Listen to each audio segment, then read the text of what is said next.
Hi, welcome to Southern Girl in the City. I'm Dominique Duarte, and I'm a singer actor who resides in Brooklyn, New York. I'm originally from Memphis, Tennessee, and I moved here 8 years ago in August. So, a week in the life of a singer actor. Um, so, I visited my cousins this past weekend. I went to Connecticut. I got to go to the beach, and it's really cool that they live near a beach. I think it's so interesting. Like my little cousins can just go to the beach because I didn't go to a beach until my grandfather and I went on this church trip to Myrtle Beach, and I was in high school. So they've just always been able to access the beach, which is really cool. It's very beautiful. It was nice to spend time with my family. I haven't exactly gotten to see them very often in the 8 years that I moved here, mainly because of my schedule being ridiculous and crazy.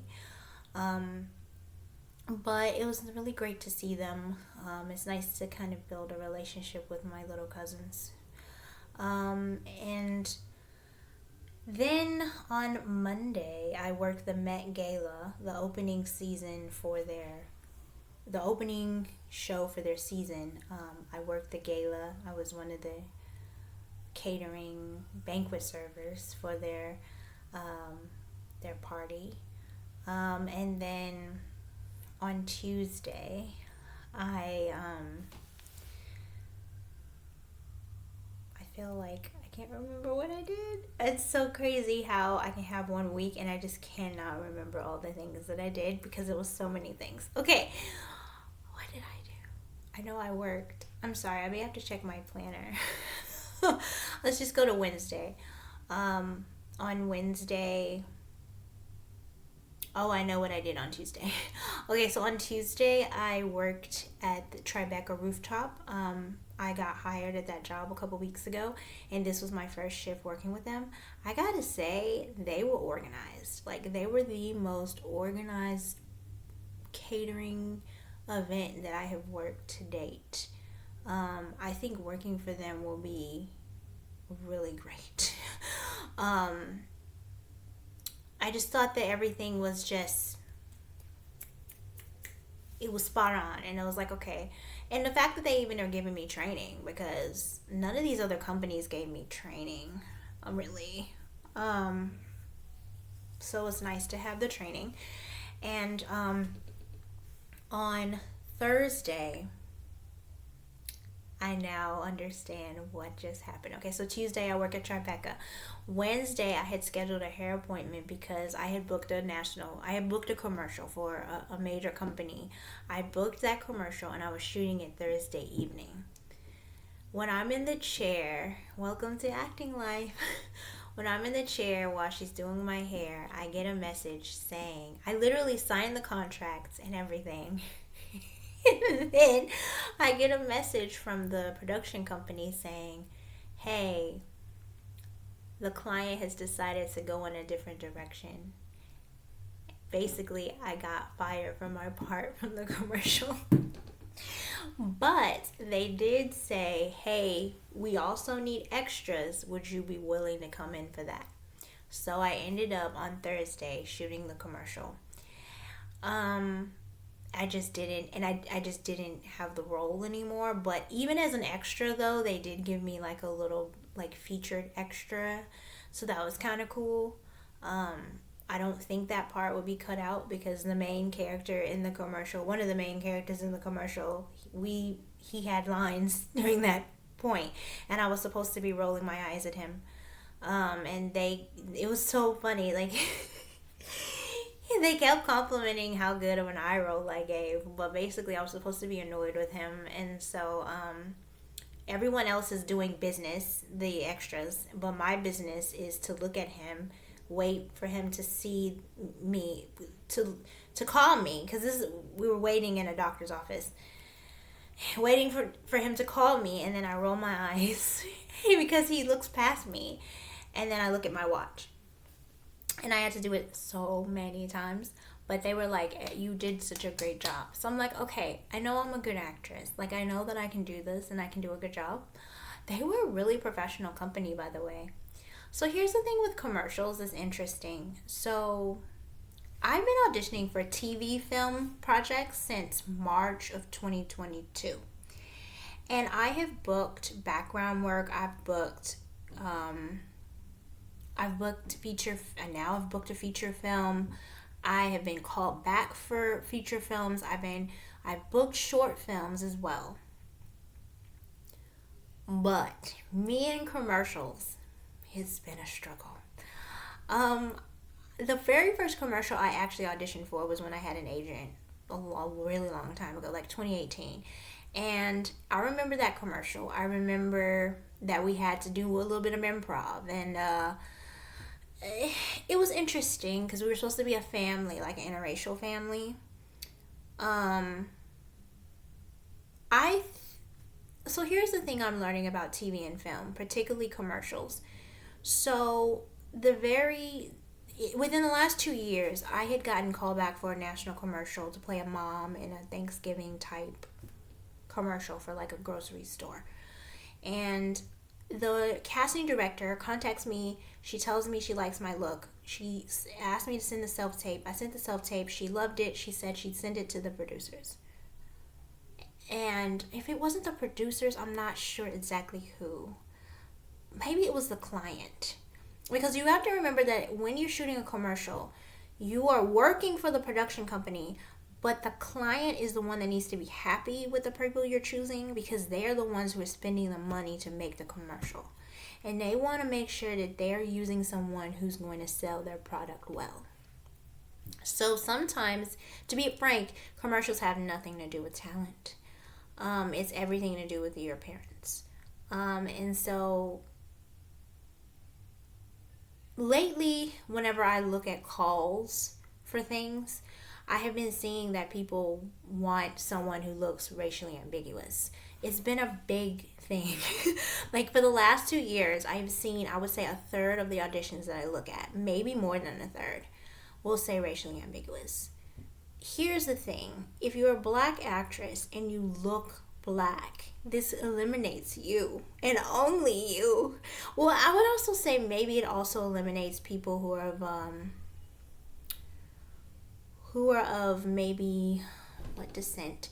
Like if you're of maybe Asian descent, I think maybe you also kind of get excluded with that one, because most of the time they don't really look racially ambiguous either. But it depends, because some of them do.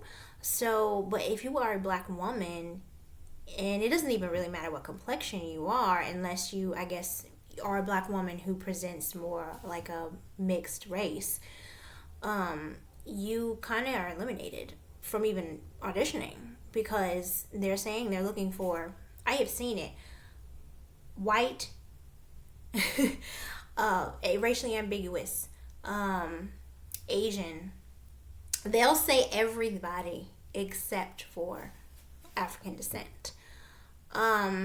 So with a commercial, you have to market to a mass audience.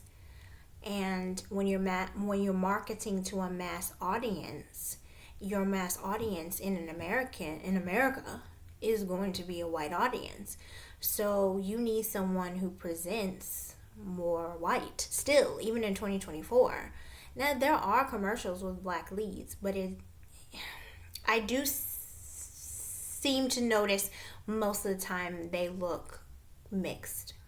Or, I mean, they're black, of course they are, but like, it is complicated, because it feels like as a black woman, if you present black, it is a little hard for you to book a commercial. Because this is the third time somebody has said the client has decided to go in a different direction after I was a candidate. So the Thanksgiving commercial, she loves me, the casting director, but then I think it's either the producer or the client who said they didn't. And then there was a commercial I was supposed to shoot a few months ago in Connecticut. Got the part. Then the client decides not to shoot the commercial at all. Then we get this one where I've gotten a contract. I have signed it. I have sent it in. And then the day before the shoot, I'm told we're going in a different direction. Not even we're. So it's not the producer, it's not the production company necessarily that's saying this, because the production company told me they liked my look. That was why they picked me in the first place. But it's not about the production company, it's about the client. And if the client doesn't think that you are the person they want, then you get axed. It was just really late in the game, and I'm not used to signing contracts and not getting the part. Like, this is a first. Because one of my friends even told me, until you have a contract signed, don't let anyone know you booked anything. So, like, usually when I book stuff and I post it on Facebook, I would have signed a contract. That's the only reason you are finding out. So I had signed a contract. They had given me a date to shoot. And yeah. So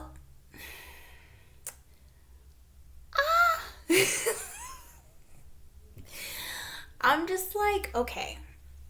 The thing about commercials is that you can't control how you look. I'm a black woman. I present like a black woman.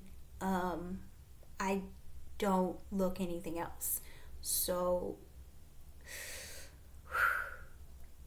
it's hard to not take it personal. I'm not gonna lie, because I know that that was what it was. And here's how I figured it out. Because the part that I was supposed to play, I met the person who was playing the role, and she was a white woman who did look racially ambiguous. And I only know because I had looked at her backstage account. She was beautiful, I'm not gonna lie. I mean, she was gorgeous. And you know what's interesting? That I looked at their previous commercials. They had sent us a previous commercial, like after I lost the part, as a background extra, in order to choose what wardrobe to wear. They sent us the commercial, another commercial from the same company. And I did not look like their aesthetic. Their aesthetic was different. And they actually did have a black male lead in that commercial. But they also had a white woman and another woman of another nationality. I'm not sure, but she wasn't black. So, like, also the way they looked was very different from how I look. And it's not just because I'm black, but, like, they looked more... It seems like even to play a secretary, because I was supposed to be a receptionist, to play a receptionist, you still need to look like a model in a commercial. Because even the guy that played the doctor looked phenomenal, okay? Like, you have to be a model-esque type, and I'm not a model-esque type. Like, I mean, people say I'm attractive, okay? But I mean, like, I know that I'm not ugly. That's not it. But I definitely know I'm not your Tyra Banks type. I'm not your Halle Berry type. I'm a different type. I definitely thought I could play a receptionist, though, because I didn't think you needed to be a beauty queen to play that. But in a commercial, I guess you do. But I did do a really good job at the part that they did give me as an extra. I went on and did it, because a lot of people would have said, oh, I'm not going to do the extra part just because they just told me this the last minute. But I was like, no, I'll do the extra part because I still got paid. I just didn't get paid the same amount. But I got paid. I still got my makeup done by the person.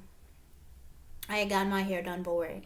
I got to have really cool conversations with the people in the commercial. I mean, the girl who got the part was really sweet, really nice. She's actually gone through a lot herself. I mean, I'm not outing her by saying this, but, like, she had posted on her backstage account, which everyone can see, that she's actually a cancer survivor. So, I mean, hey. I mean, the thing is like, people, you never know what people are going through. So, I mean, it's great that she got the role. It just... Another thing with commercial is just you can't control your appearance. Like, I can control my makeup, I can control how my hair looks, but my face is my face. And as a receptionist, you really want to even see the rest of my body. Really, you're probably only going to see about this part where you're seeing currently. So it's all about the face. And she just looked like a model, like a very beautiful girl, woman.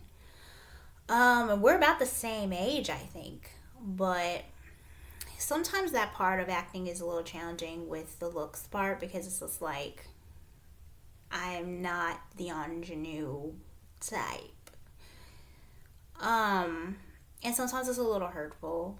But hey, I told myself if I can get through what I went through at East River a few weeks ago with my manager, director, I mean, obviously I can go through getting rejected after signing a contract. So the commercial was fun. It was a cool shoot. It was fun. We were there from 5:30 until midnight because it takes forever to shoot things. Even a few scenes, it takes a long time. A lot of people really don't understand the time and effort it takes to shoot things. You to shoot a commercial, it takes several hours. Um, to shoot a music video, it takes probably an entire day. To shoot the scenes in the feature film that I just did, I worked from, oh gosh, I can't remember what my call time was. I think it was 4 o'clock. We probably didn't start till almost 5, and I didn't finish until like 9 or 10. And that was just 3 scenes. So it takes a long time. One thing about single cam material takes longer to shoot because you have to get it from every angle. So every time when you're looking at TV, you're seeing, oh, you see this person, and then you see this person, and then you see a wide shot. Every single thing you're seeing had to be shot multiple times in order to get that. So you have to shoot my close-up. You have to shoot the other person's close-up. You have to shoot the third person. Let's say there's multiple people in the scene. Everyone has to have a close-up, and you have to have a wide shot, and you have to have a 2-shot. It's a lot of shots. So it used to think, oh, shoots take a long time because people forget their lines. No. Most of it was not us forgetting lines. Actually, most of the time, I remembered the lines. But it was, you got to do it again because we got your close-up, but we need to get a wide shot. And now we need to get a close-up of him. Excuse me, you have to do the same scene every single time with a different person's viewpoint. Even when we shoot it in a door, this will be the second time I've shot a film in the doorway. They had to shoot me, who's opening the door, doing the scene. Then you have to shoot it from their point of view. So it's just like all of these different point of views that you have to shoot it from. And every single time you have to do the scene again to get that shot. So I will say film and TV is a lot simpler than doing musical theater or opera, or it's simpler in that you come to work and you mostly just sit and wait.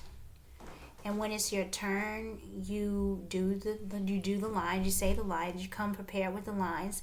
The lines a lot of the times are a lot simpler than it would be to learn for a play, which is why I think TV film actors probably have a harder time doing theater, because they don't really have to learn as many lines. And their lines are more conversational, so they're shorter. Even their longer lines are shorter.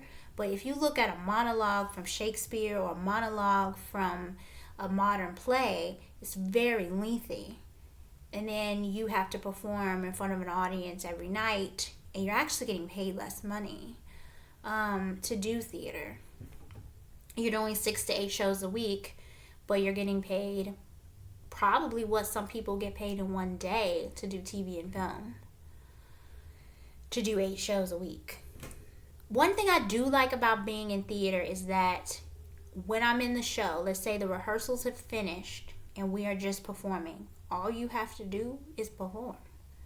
So when I went on tour with the choir, we did 5 days of rehearsals, and that's crazy because that's another thing. So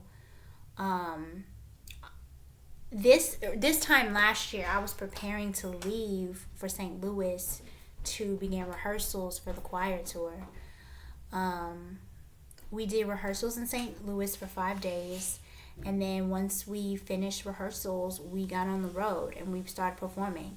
We didn't have to be memorized the first 3 nights, but by night 3 or 4, he wanted us off book.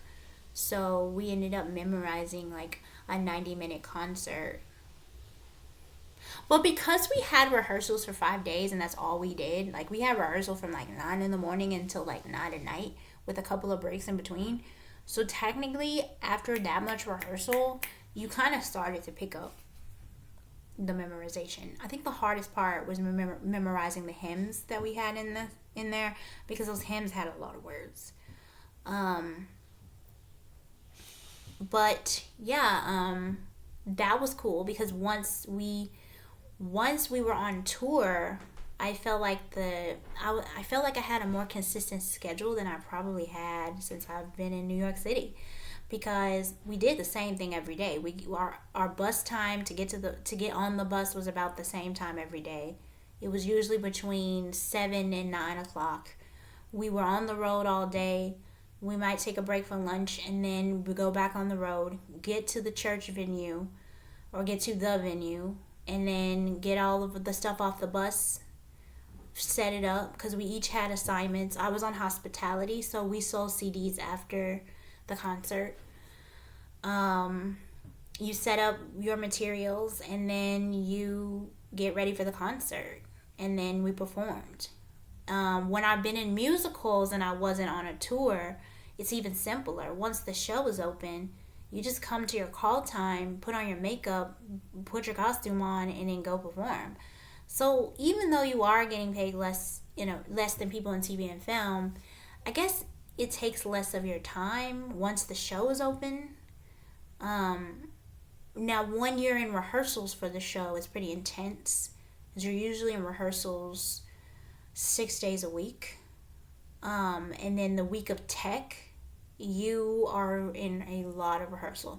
You have a Zits probe. It's usually on Saturday or Sunday before the opening of the show. And you're there all day. Sometimes they do provide food a lot of the times. I had to do Zits probes even in college when we did musicals. But I love performing, and I've been submitting for things. So we shot the commercial on Thursday. On Friday, I was off from work, and I finally had therapy because I did not get to have it on the normal day because I had a hair appointment that I had to do for the shoot. And then on yesterday, I worked a shift at the Rockaway Hotel. I worked a wedding. So I had gotten hired at 3 companies plus the full-time position that I had gotten, that I have not started yet because the background check has not come cleared yet. But I had gotten hired at Tribeca Rooftop, Rockaway Hotel, and At Your Service. And I've already worked at a Mary Benz. That's a job I've already had. So I've just been picking up shifts with them. But with Rockaway Hotel, okay, the good news is we each got $100 tip. And that's so interesting. Like, I didn't know that weddings work that way. But sometimes at weddings, the bride and groom will give $100 tip to each server who's at the venue, which is a lot of money because we're not talking about 5 servers. Usually, at a 200-person wedding like this one, you would have 20 to 30 servers. And I've worked a wedding in June where they gave $100 tip to all 30 of us. I was like, oh my gosh, that's a lot. But hey, I'm grateful. However, the Rockaway Hotel is a little bit far. It's a little bit further of a commute. I can't really take the train there. So I basically walked to the bus, took the bus, then walked 13 minutes from the bus.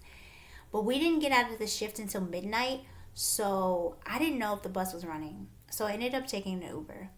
But that's not really the issue. So when I worked, first of all, Rockaway pays significantly less to do the same job that I get paid at a Mary Benz or a Tribeca.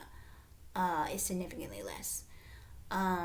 But they hired me before Tribeca and they hired me before At Your Service, because had I gotten those other 2, I would not have taken the Rockaway Hotel. Um, I was okay. So the Rockaway Hotel is a beautiful venue, amazingly beautiful. They just started doing events the way they do at Tribeca, and you can tell because I worked a lot of weddings in the last few years, and this was easily the most disorganized wedding I've ever worked. And it wasn't the fault of the people who were having the wedding, it's never their fault. But just knowing how things are, first of all, they only scheduled 10 people to work the wedding. What? You cannot have a 200-person wedding and only have 10 servers. Are you insane? Like, you need to have at least 15 to 20, maybe more. Because with that, you have what? We had like 20 tables.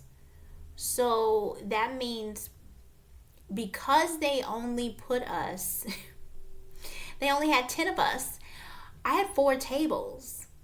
You're not supposed to have 4 tables at a wedding. No. Each person should have their own table. And even when you do a sweep is when the caterers all come out together and they all come in a line and they put down the plates to each guest.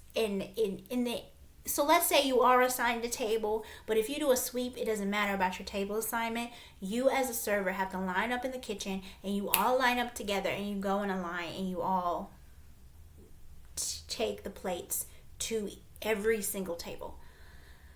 That was such a hot mess last night. I was like, this is the worst I've ever seen this done. Like, what are y'all doing? Like, it seemed like it just seemed like the management just doesn't know what they're doing. Because I'm like, after working at Cipriani for a year, I know how weddings are supposed to go, and this just was not it. And then they're getting annoyed and frustrated with us, but it's like, well, one, there's only 10 of us, and there's way too much to do. It rained yesterday. It rained. So that meant that they had to bring all the chairs into the place where we had the dinner, when initially it was supposed to be outside. And they didn't plan. They didn't have a plan B for if it rained. And apparently this happened a few weeks ago. There was a wedding they had outside, but they didn't plan in case weather happened. Like, you have to plan in case weather happens. And the way they ended up putting the chairs at the last minute, it just was a mess. It was so disorganized. And it's like, not only am I commuting further than I normally would commute, but also making less money, and also working with that type of disorganization. And everybody just had, not everybody, I thought the coworkers were really cool, but like, the management was just so disorganized. I was like, this isn't for me. So that was my first and last shift at the Rockaway Hotel, because I'm just like, no, I'm not doing this anymore. It's not worth it. Had it been my first experience in catering, it would be different, but it was not my first experience, and I know what it should look like, and this was not it. I mean, I was shocked that we got a tip, because I just thought it was handled so poorly. But yeah, I mean, we even had to like bust their glasses, which I couldn't understand. So when you work an event like this, let's say they get a drink from the bar, and then you can see that their drink is complete, then you would bust that. But when it comes to the water glass, the wine glass, and the champagne glass that you set at the beginning of the event, those stay on the table until the end of the event. Because we were told to bust their water glasses and their wine glasses, and I'm like, why are we doing that? Well, also, the water glass and the wine glass are not supposed to be the same size. Because once they told us to start pulling the wine glass, I was like, I don't even know which one is which, because some of them, they look the same. Like, they're not supposed to look the same. The water glass is supposed to be significantly larger than both wine glasses. And then the champagne glass, of course, is like a flute. but they're supposed to be different sizes. They put the water and the wine glasses in the same glasses, which is not good. Yeah, it just, also they set the table the night before, which I've never seen done in catering history. Like, I have worked some significant events, okay? Met Gala, New Year's Eve Gala, the US Open. You don't set out the plates and silverware until right before the event. You don't do it the night before because it's unsanitary. So yeah, that was interesting. And then today I was just pretty chill because I was pretty tired because I got home kind of late. But anyway, this is a week in the life of an actor. Welcome to Southern Girl in the City. Stay encouraged. I hope you have a lovely week. Bye.